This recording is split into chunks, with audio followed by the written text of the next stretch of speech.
ನಮಸ್ಕಾರ ವೀಕ್ಷಕರೇ, ರೆಬೆಲ್ ಟಿವಿಗೆ ಸ್ವಾಗತ. ನಾನು ದೃಶ್ಯ ರಮೇಶ್. ಇವತ್ತು ನಮ್ಮ ಜೊತೆಗೆ ಒಂದು ಲೋಕ ಅಂತಾನೆ ಅನ್ಬೋದು, KD ಲೋಕ ನಮ್ಮ ಜೊತೆಗಿದ್ದಾರೆ. ಇವ್ರನ್ನ KD ಲೋಕದ ಸದಸ್ಯ ಅಂದರೆ ತಪ್ಪಾಗಲ್ಲ. ಇವರು ಕಿಂಗ್ ಮೇಕರ್ ಅಲ್ಲ, ಡೈಲಾಗ್ ಮೇಕರ್. KD ಸಿನಿಮಾದ ಪ್ರತಿಯೊಂದು ಡೈಲಾಗು ಇವ್ರ ಪದ ಅಂತ ಅನ್ಬೋದು. ಎಲ್ಲರೂ ಇವ್ರನ್ನ ಹೊಗಳೋಕೆ ಪದಗಳು ಸಿಗಲ್ಲ. ಇವರು ಯಾಕಂದರೆ ಪದಗಳನ್ನು ಜೇಬಲ್ಲಿ ಇಟ್ಕೊಂಡು ಓಡಾಡ್ತಾ ಇರ್ತಾರೆ. ಆ ಪದಗಳನ್ನು ಸಿನಿಮಾದಲ್ಲಿ ತೋರಿಸ್ತಾರೆ. ಅವರೇ ಮಿಸ್ಟರ್ ಕ್ರಾಂತಿ ಕುಮಾರ್ ಅವರು ನಮ್ಮ ಜೊತೆಗಿದ್ದಾರೆ, KD ಸಿನಿಮಾದ ಡೈಲಾಗ್ ರೈಟ್ರು. ಬನ್ನಿ ಅವ್ರನ್ನ ಮಾತಾಡ್ಸೋಣ. ಸರ್ ನಮಸ್ತೆ. ನಮಸ್ತೆ ಮೇಡಮ್. ಸರ್ ಬಿಲ್ಡಪ್ ಕೊಟ್ಟೆ, ಒಂದಾರು ಕೇಳಿಸ್ಕೊಂಡ್ರ ಸರ್? ಮೇಡಮ್ ಫುಲ್ ಕೇಳಿಸ್ಕೊಂಡೆ ಮೇಡಮ್. ಏನು ಮೇಡಮ್, ನಾವು ಅಷ್ಟು ಚೆನ್ನಾಗಿ ಬಿಲ್ಡಪ್ ಕೊಡ್ತೀವಿ, ನಮ್ಗೆ ಯಾರು ಕೊಟ್ಟರೆ ಕೇಳಿಸ್ಕೊಳ್ಳಲ್ವ ನಾವು? ಸರ್ ಹೇಗಿದ್ದೀರಾ?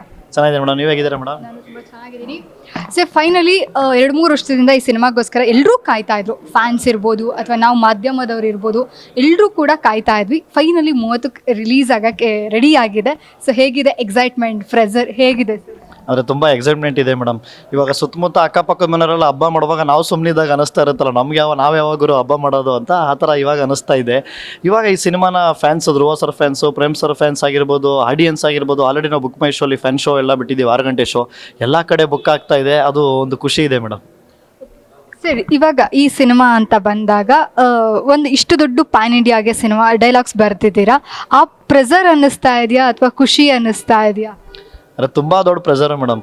ಯಾಕೆ ಅಂತ ಅಂದರೆ ಪ್ರತಿಯೊಂದು ಪಾತ್ರ ಆಗಿರ್ಬೋದು, ಏನೇ ಬಿಹೇವ್ ಮಾಡಿದ್ರು ಕೂಡ, ಗುರು ಬರ್ದೋಂಗೆ ಕರೆಕ್ಟಾಗಿ ಬರೀಲಿಲ್ಲ ಗುರು ಅಂತಾರೆ, ಇಲ್ಲೊಂದು ಚೂರು ಮಾಸ್ ಬರೀಬೋದಿತ್ತು ನಮ್ಮ ಬಾಸ್ಗೆ ಅಂತಾರೆ. ಅವೆಲ್ಲ ಇದ್ದೇ ಇರುತ್ತೆ. ಇವಾಗ ಟ್ರೈಲರಲ್ಲಿ ಬಂದಿರೋ ಟೀಸರ್ ಆಗಿರ್ಬೋದು, ಧ್ರುವ ಸರ್ ಫ್ಯಾನ್ಸು ವಾಯ್ಸ್ ರೆಕಾರ್ಡ್ ಕಳಿಸಿದ್ದಾರೆ, ಫೋನ್ ಮಾಡಿದ್ದಾರೆ, ಎಲ್ಲ ಹೇಳ್ತಾ ಇರ್ತಾರೆ, ಅಣ್ಣ ಚಲೋ ಬರ್ತಿದ್ದಿಲ್ಲೇ ಅಂತ ಅಂದ್ಬಿಟ್ಟು ಫೋನ್ ಮಾಡ್ತಿರ್ತಾರೆ. ಅದೆಲ್ಲ ತುಂಬ ಖುಷಿ ಆಗುತ್ತೆ. ಅದನ್ನು ಉಳಿಸ್ಕೊಳ್ಳೋ ಜವಾಬ್ದಾರಿ, ಆ ಭಯ ಇದ್ದೇ ಇರುತ್ತೆ ಮೇಡಮ್. ಟ್ರೈಲರ್ ರಿಲೀಸ್ ಆದಮೇಲೆ 3 ದಿನದಿಂದ ಕಂಟಿನ್ಯೂಸ್ ಆಗಿ ಸೋಷಿಯಲ್ ಮೀಡಿಯಾ ನೋಡ್ತಾ ಇದ್ದೀನಿ, ಏನೇನು ಆಗ್ತಾ ಇದೆ, ಏನೇನು ಈ ಮೂವಿ ಬಗ್ಗೆ ಅಪ್ಡೇಟ್ ಅಂತ. So dialogue king, dialogue maker, dialogue Kranti Kumar ಅವರು ಆದಷ್ಟು ಫ್ಯಾನ್ ಪೇಜ್ ಕಡೆಯಿಂದ ನಿಮ್ಮ Dhruva sir photo, Prem sir photo, ನಿಮ್ಮ ಫೋಟೋವನ್ನು ಹಾಕಿ ಸೆಲೆಬ್ರೇಟ್ ಮಾಡ್ತಾ ಇದ್ದಾರೆ. ಸೊ ಇದು ಹೇಗೆ? ಅದು ಬ್ಲೆಸ್ಸಿಂಗ್ ಫೀಲು ಮೇಡಮ್.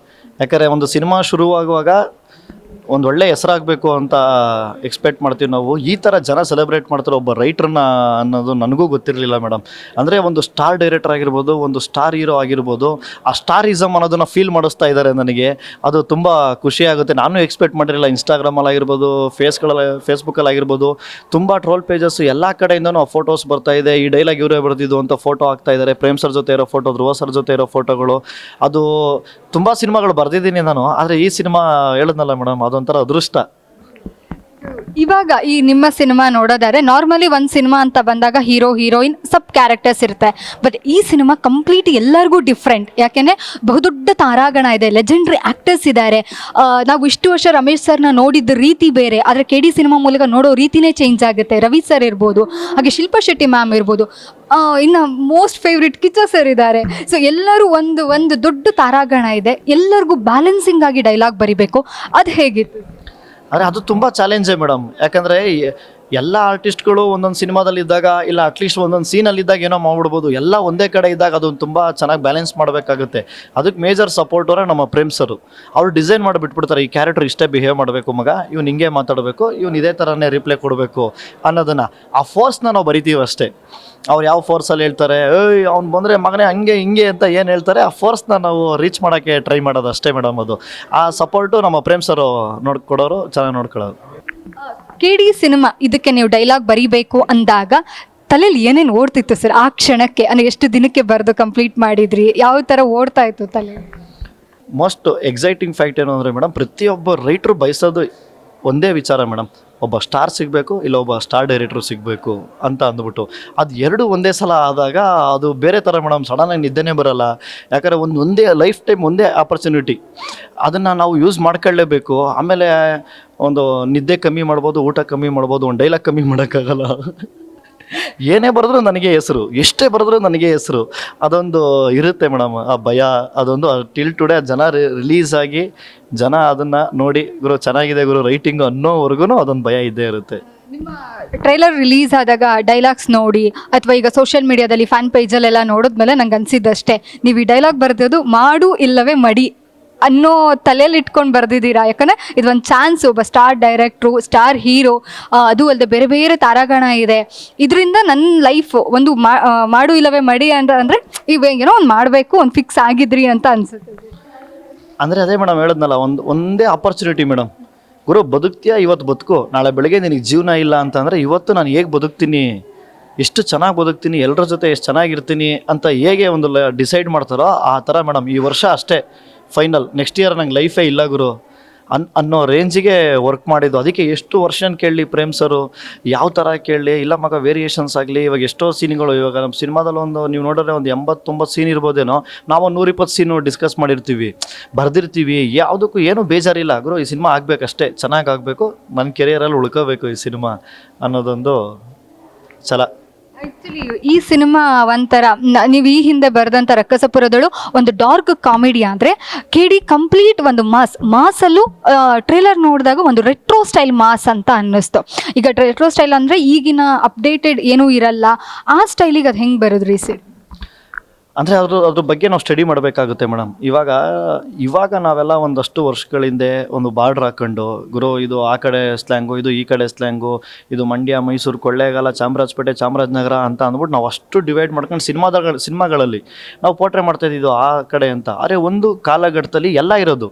ಇವಾಗ ನೀವು ಮೇಯರ್ ಮುತ್ತಣ್ಣ ಸಿನಿಮಾ ತಗೊಂಡ್ರೆ ಅದು ಯಾವ ಪ್ರಾಂತ್ಯ, ಎಲ್ಲ ಭಾಷೆನೂ ಇರೋದು. ಅಣ್ಣವ್ರ ಸಿನಿಮಾಗಳು ತಗೊಂಡ್ರೆ ಯಾವುದೋ ಹಳ್ಳಿ ಭಾಷೆ ಬಂದಿರೋದು, ಒಬ್ಬ ಸಡನ್ನಾಗಿ ಮಂಡ್ಯ ಭಾಷೆ ಬಂದ್ಬಿಡೋದು, ಒಂದು ಚಾಮರಾಜನಗರದ ಭಾಷೆ ಬಂದ್ಬಿಡೋದು, ಆ ಥರ ಪ್ರತಿಯೊಂದು ಬರೋದು. ಇವಾಗ 1970s 80s ನಾವು ಬರೆಯೋಕ್ಕೆ ಸ್ಟಾರ್ಟ್ ಮಾಡಿದಾಗ ಅದನ್ನೇ ನಾವು ಪ್ಲ್ಯಾನ್ ಮಾಡಿದ್ವಿ. ಧ್ರುವ ಸರ್ ಹೇಳ್ತಾರೆ, ಅಪ್ಪಿ ತಪ್ಪಿ ಕೈ ಕಾಲು ಜೀವಂತ ಉಳ್ಕೊಂಡ್ರೆ ನಿಮ್ಮ ಎತ್ತೊಳಗೆ ತೆಪ್ಪಾಯಿತು ಅಂದ್ಬಿಡೋಣ ಅಂತ, ತಪ್ಪಾಯಿತು ಅಂದ್ಬಿಡು ಅನ್ನಲ್ಲ ಅವರು. ಆ ಸ್ಲ್ಯಾಂಗು ಗೊತ್ತಿಲ್ದಂಗೆ, ಅವ್ರಿಗೆ ಗೊತ್ತಿಲ್ದಂಗೆ ಒಂದೊಂದು ಪದಗಳು ಹಳ್ಳಿ ಭಾಷೆಗಳು ಬಂದ್ಬಿಡ್ತವೆ. ಅದನ್ನು ನಾವು ಮಧ್ಯ ಎಲ್ಲಿ ಪ್ಲೇಸ್ಮೆಂಟು ಸೇರಿಸೋದು ಪ್ರೇಮ್ ಸರ್ ಐಡಿಯಾ. ಆ ಐಡಿಯಾನ ನಾನು ಬರೆದು ಪ್ಲೇಸ್ ಮಾಡಿದೆ. ಆಮೇಲೆ ಧ್ರುವ ಸರ್ ಸಾಕಾಗಿ ಡೆಲಿವರಿ ಮಾಡ್ತಾರೆ.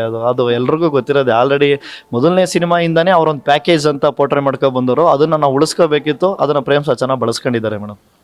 ಧ್ರುವ ಸರ್ ವಿಷಯಕ್ಕೆ ಬಂದಾಗ ಅವರ ಸಿನಿಮಾಗಳು ಎಲ್ಲವೂ ಆಲ್ಮೋಸ್ಟ್ ಲವ್ ಬ್ಲೆಂಡ್ ಆಗಿರುವಂಥ ಸಿನಿಮಾಗಳಿದ್ದು. ಇದು ಕಂಪ್ಲೀಟ್ ಒಂದು ರಕ್ತದಲ್ಲೇ ಸ್ಟೋರಿ ಬರ್ದಂಗಿದೆ.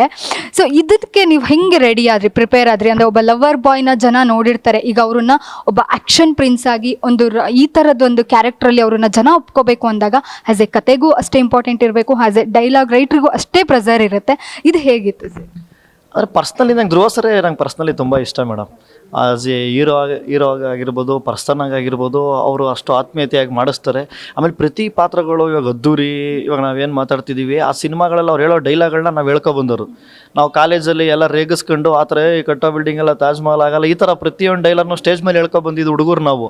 ಅವ್ರ ಬರ್ಡೇಗೂ ನಾನೊಂದು ಮೆಸೇಜ್ ಮಾಡಿದ್ದೆ, ನಾನು ಶಿಳ್ಳೆ ಹೊಡೆದು ಚಪ್ಪಾಳೆ ಎಷ್ಟು ಹೊಡೆದಿದ್ದೀನಿ ಅಂತ ನಿಮಗೆ ನನಗೆ ಗೊತ್ತಿಲ್ಲ, ಇವಾಗ ನಿಮಗೆ ಶಿಳ್ಳೆ ಚಪ್ಪಾಳೆ ಹೊಡೆಸೋ ಅಷ್ಟು ಚಾನ್ಸ್ ನನಗೆ ಸಿಕ್ಕಿದೆ, ಅದು ನೀಟಾಗಿ ಬಳಸ್ಕೊತೀನಿ ಭಯ್ಯ ಅಂತ ಅಂದ್ಬಿಟ್ಟು ನಾನೊಂದು ಮೆಸೇಜ್ ಹಾಕಿದೆ. ಆಮೇಲೆ ಇವ್ರನ್ನ, ಧ್ರುವ ಸರ್ನ ನಾವು ಆ ಥರ ನೋಡಬೇಕು ಅನ್ನೋದು ನನಗೂ ಆಸೆ ಮೇಡಮ್. ಯಾಕಂದರೆ ಇವಾಗ ಬೇರೆ ಇವಾಗ ದರ್ಶನ್ ಸರ್ ಆಗಿರ್ಬೋದು, ಶಿವಣ್ಣ ಆಗಿರ್ಬೋದು, ಅವರೆಲ್ಲ ಮುಚ್ಚಿಡ್ಕೊಂಡು ಆಲ್ರೆಡಿ ಒಂದು ಹಿಸ್ಟ್ರಿ ಎರಾ ಕ್ರಿಯೇಟ್ ಮಾಡಿಬಿಟ್ಟಿದ್ದಾರೆ. ಆ ಜಾಗಕ್ಕೆ ಇವರು ಮತ್ತೆ ಬರ್ಬೋದು ಅನ್ನೋದೊಂದು ನಂಬಿಕೆ ಮುಂಚೆಯಿಂದನೂ ಇತ್ತು ನನಗೆ ಆ್ಯಸ್ ಎ ಫ್ಯಾನ್ ಆಗಿ. ಅದು ಪ್ರೇಮ್ ಸರ್ ಸಿನಿಮಾದಲ್ಲಿ ನನಗೆ ಅವಕಾಶ ಸಿಕ್ತು, ಅಲ್ಲಿಂದ ಅದು ಬೇರೆ.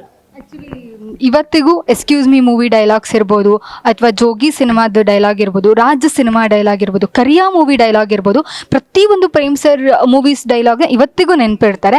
ಆಫ್ಟರ್ KD ಈ ಸಿನಿಮಾದ ಡೈಲಾಗ್ ಎಲ್ಲರೂ ಮನಸ್ಸಲ್ಲೂ ಉಳಿಯುತ್ತಾ? ಉಳಿತದೆ ಮೇಡಮ್. ಇವಾಗ ಟೀಸರು ಟ್ರೈಲರ್ನ ಜನ ತಪ್ಕೊಂಡಿರೋ ಅಷ್ಟು ನಂಬಿಕೆ ಮೇಲೆ ಹೇಳ್ಬೋದು ಅಂತಂದರೆ ಖಂಡಿತ ಆ ಪಾತ್ರ ಆಗಿರ್ಬೋದು, ಆ ಸಂಭಾಷಣೆ ಆಗಿರ್ಬೋದು, ಅದು ಉಳ್ಕೊಳ್ಳುತ್ತೆ. ಆಮೇಲೆ ಇವಾಗ ನೀವೇನು ಹೇಳಿದ್ರಿ, ಪ್ರೇಮ್ ಸರ್ ಬೇರೆ ಸಿನಿಮಾಗಳ ಡೈಲಾಗ್ಗಳೆಲ್ಲ ಉಳ್ಕೊಂಡಿದೆ ಅಂತ, ಆ ಭಯ ಇನ್ನೂ ಇದೆ ಮೇಡಮ್ ನನಗೆ. ಯಾಕಂದರೆ ಈ ಸಿನಿಮಾ ನಾನು ಉಳಿಸ್ಲೇಬೇಕು ಅನ್ನೋದು ಇಲ್ಲ ಅಂತ ಅಂದರೆ ಎಂಥ ಆಪರ್ಚುನಿಟಿಗಳು ಉಳ್ಕೊಳ್ಳಿಲ್ಲ ಅಂತಾರೆ. ಇವಾಗ ಎಕ್ಸಾಂಪಲ್, ಈ ಒಂದಷ್ಟು ಸಿನಿಮಾ ಹೆಸರುಗಳು ಹೇಳಿದ್ರಿ, ಅದ್ರ ಮಧ್ಯೆ ಬೇರೆ ಸಿನಿಮಾಗಳು ಇದೆ, ಅವು ಹಾಗೆ ಮಿಸ್ ಆಗ್ಬಿಡ್ತವೆ ಆ ಸಂಭಾಷಣೆ ಅನ್ನೋ ವಿಚಾರದಲ್ಲಿ. ಅದು ಈ ಸಿನಿಮಾದಲ್ಲಿ ಆಗಬಾರ್ದು, ಅದು ಉಳ್ಕೋಬೇಕು ಅನ್ನೋದು ಒಂದು ಆಸೆ. ಸರ್ ಏನು ಹೇಳ್ತೀರಾ ಫೈನಲಿ ರಿಲೀಸ್ಗೆ? ಸೊ ನಮ್ಮ ಚಾನಲ್ ನೋಡೋ ನಿಮ್ಮ ಫ್ಯಾನ್ಸ್ ಇರ್ತಾರೆ, ಧ್ರುವ ಸರ್ ಫ್ಯಾನ್ಸ್ ಇರ್ತಾರೆ, ಸೊ ಏನು ಹೇಳ್ತೀರಾ ಫೈನಲಿ? ಅಂದರೆ ಒಂದು ಧ್ರುವ ಸರು ಪ್ರೇಮ್ ಸರ್ ಕಡೆಯಿಂದ ಏನು ಎಕ್ಸ್ಪೆಕ್ಟ್ ಮಾಡ್ತಿದ್ದೀರಾ, ಒಂದು ಮಾಸ್ ಅಪೀಲು, ಒಂದು ಫ್ಯಾಮಿಲಿ ಎಂಟರ್ಟೈನರ್ ಎಲ್ಲ ಈ ಸಿನಿಮಾದಲ್ಲಿದೆ. ಆಮೇಲೆ ತುಂಬ ಒಳ್ಳೆ ಸ್ಟೋರಿ ಲೈನು, ಒಳ್ಳೆ ಸ್ಕ್ರೀನ್ ಪ್ಲೇ, ಎಲ್ರಿಗೂ ತುಂಬ ಇಷ್ಟ ಆಗುತ್ತೆ. ಎಸ್ಪೆಷಲಿ ಮಾಸ್ ಫ್ಯಾನ್ಸ್ ಏನಿದ್ದೀರಾ ಅವ್ರಿಗೆಲ್ಲ ಹಬ್ಬದೂಟ ಕಾದಿದೆ. ಇದೇ 30ನೇ ತಾರೀಕು ಸಿನಿಮಾ ರಿಲೀಸ್ ಆಗ್ತಿದೆ, ದಯವಿಟ್ಟು ಎಲ್ಲ ಬಂದು ಥಿಯೇಟ್ರಲ್ಲಿ ನೋಡಿ. Thank you. Thank you so much sir, ಇಷ್ಟೊಂದು ಟೈಮ್ ಕೊಟ್ಟು ಮಾತಾಡಿದ್ದಕ್ಕೆ thank you so much. So ನೋಡಿದ್ರಲ್ಲ ವೀಕ್ಷಕರೇ, ಇದಾಗಿತ್ತು ಇವತ್ತಿನ ವಿಶೇಷ. ಮತ್ತೆ ಮುಂದಿನ ವಿಡಿಯೋದಿಂದ ಸಿಗ್ತೀನಿ. ಅಲ್ಲಿವರೆಗೂ ನೋಡ್ತಾ ಇರಿ Rebel TV. Camera person Tej ಜೊತೆ ತ್ರಿಷಾ ರಮೇಶ್, ರೆಬಲ್ ಟಿವಿ.